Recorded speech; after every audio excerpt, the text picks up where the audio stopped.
Tunatumia kauli ya kusema kwisha habari yao, yani at the end of the point ni kwamba Simba nguvu moja, ubaya ubwela into action, and this is how it is. Naweza nikazungumza hivyo.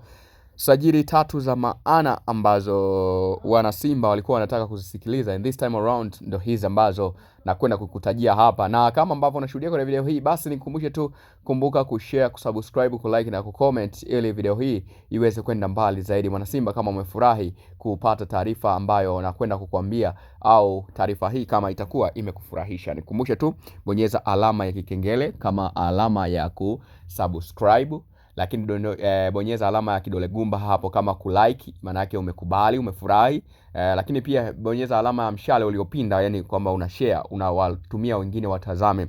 Lakini pia comment ili uendelee kwa familia yetu bora na pendwa ya michezo na burudani. Yes, rasmi Mo Dewji pamoja na Jeluti wanazidi kufanya ubaya ubwela. They fight for the opponents. Wanataka kuonesha kwamba wapo serious na wanahitaji kusimama kwenye misingi ambayo ijua wao, kuifanya Simba iwe ya moto zaidi. Maana msimu ulioisha dirisha dogo tulishuhudia Libasa Gay, tulimshuhudia Innocent Jocelyn Luemba, Onesi Ura, Clatous Chota Chama, Anthony Mligo pamoja na Nixon Kibabage wakaja kuzima kabisa na kuifanya Simba kutoa mataji mawili mfululizo, yani taji la Muungano pamoja na Shirikisho. Sasa kwa hii sajili ambayo inafanyika this time around, nadhani ni kila mmoja waambie mtaa wa pili wafunge geti kwamba tunapita majangili, kwamba ni muda wa kuachia vyuma vya kazi, ni muda wa kuonyesha kwamba hatucheki na wowote, tunaulinda wetu moyo tu. Yani muda huu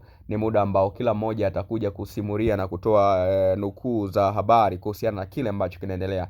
It's Simba Sports Club is ubaya wela into action. Ladies and gentlemen, the house in the building. Hii ni kwa ajili ya wale wote ambao ni mahaters wa Simba. Sasa kinachoenda kutokea is the big vibe, yani Simba wanakwenda kuonesha ubaya ubwela, yani the heavyweight signing ambao wanazionyesha hapa ni kutaka kuidhibitishia Afrika kwamba wapo sahihi na wanachokifanya wanakijua, na msimu huu ni msimu wa wao kuonyesha kwamba wapo serious kama ambavyo walianza dirisha dogo katika msimu ule. Sasa nikukumbushe tu kwamba mabibi na mabwana, wavulana kwa wasichana, karibu sana ili uweze kupata yanayojiri hapa kila siku. Kumbuke tu kwamba Simba ameshasajili baadhi ya wachezaji kama vile Ibrahim Dumbia ambaye tumemshuhudia katika michuano ya Kagame Cup, lakini bado haijatosha.